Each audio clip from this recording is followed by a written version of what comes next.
Hi guys, good morning. So this is Ian, one of your training specialists here in Empowered Consumerism Business.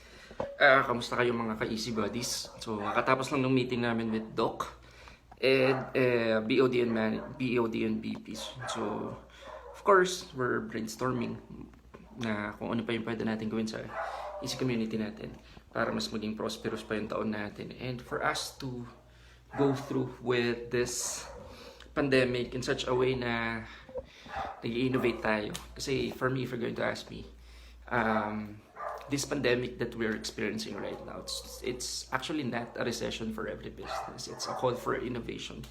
Kasi may kasabihan nga, if you don't innovate, you will evaporate. So good things sa ating na business. We continuously innovate. But anyway, what I would like to talk about is the power of information. Kasi there are two kinds of information, guys, that we need to be aware of in order for us to become successful. Kasi ako, me personally speaking, this is very critical for success dito sa easy business natin. So, two kinds of information. Number one, yung tinatawag na destructive information. So, destructive, from the word itself, nagkakos siya ng distraction. Ito yung mga information na continuously nakukonsume natin, na nagiging distraction siya sa buhay natin. Basically, nagiging negative tayo. Yung information na to, pag nakukonsume natin continuously, nagkakaroon tayo ng victim mentality. Yung victim mentality, ito yung pag may nangyayari sa yung pangit, sinisisi mo yung ibang tao because of your situation. So, nagkakaroon ka ng victim mentality. You're thinking that the world revolves around you. Nang tao dapat pakinggan ka kasi pangit yung nangyayari sa iyo. So, nagkakaroon ka ng victim mentality. Nagkakaroon ka ng ito yung information, pag na-consume mo tong information na to, yun yung nagkakos ng worry. Madaming tao, they're living their lives out of fear because they're continuously consuming destructive information. Madaming tao, puro duda sa buhay. Madaming tao, takot mag-take ng risk because of the information, destructive information that they continuously consuming. So, basically, pag destructive, negative yung effects sa atin. May tinatawag naman na constructive information. Constructive information, ito yung information na namomotivate ka, na namomove ka in order for you to go to whatever life that you want to have. Ito yung nai-inspire ka, ito yung namumove ka, ito yung nagkakaroon ka ng yung tinatawag ko na extreme ownership mentality na whatever happens in your life, mapapangit, mapamaganda. Because puro constructive information yung nakukuha mo. Ang ginagawa mo, tinitake responsibility mo yung situation, tsaka yung kung ano yung nangyayari sa buhay mo. Basically, ito yung mamomotivate ka na mabago mo yung buhay mo, ito yung puro positive. Yung nagiging thankful ka sa buhay, nagiging grateful ka in whatever situation that you are in, whatever blessings that you have, nagiging thankful ka kasi puro constructive information na kukuha mo. From the word constructive, ibig sabihin, kino-construct ka. Binabago ka. Kumbaga, you're turning into someone that you've never been before.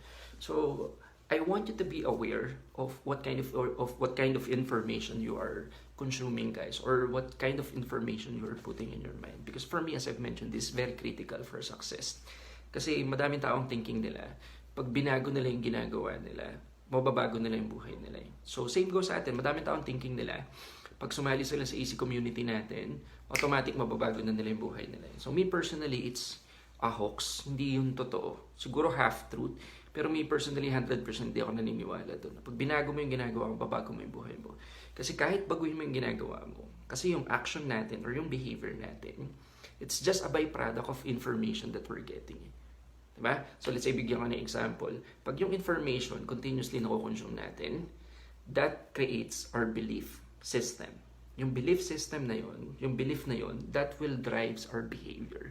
Kaya belief drives behavior. So basically, kahit baguhin mo yung ginagawa mo, pero yung information na kinukuha mo is destructive information. Kahit anong gawin mo, kahit maganda yung opportunity mo, kahit maganda yung training mo, kahit ang galing ng upline mo, pero destructive information yung kinukonsume mo. At the end of the day, hindi ka pa rin really successful sa business natin.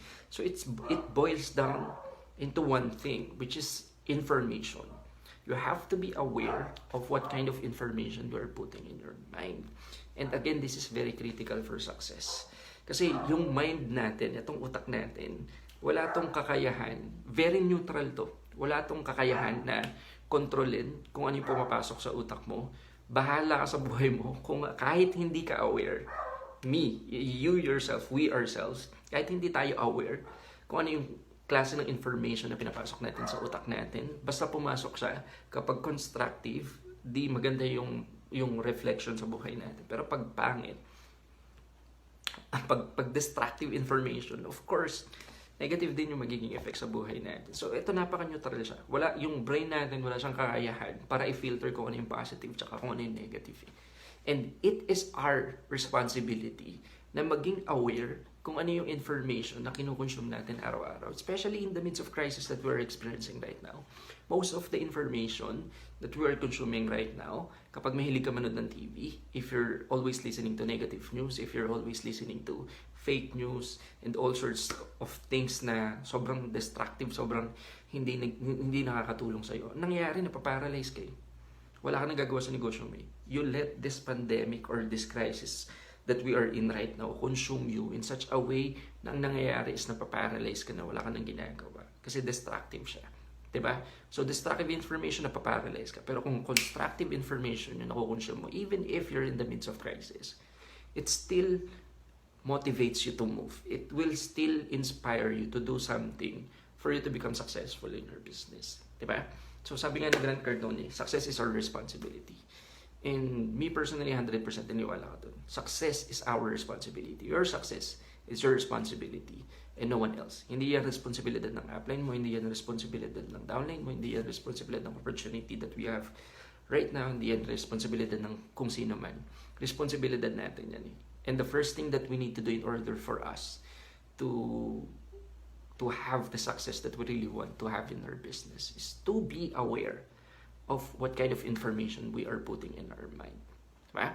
And what I would like you to do, guys, is I want you to be aware what kind of information you are putting in your mind. Is it destructive or constructive? And it's your responsibility na maging aware kung ano ba yung information na pinapasok mo sa utak mo. Okay ba yan? So, I hope na natulungan kayo ng video na to. Don't forget to like and share this video kasi napaka-importante nito. So, maraming salamat sa panonood, guys. Always remember, life is a matter of choice. We can choose to become a failure, but we can also choose to become successful. So, choose success all the time. Maraming salamat. Bye-bye.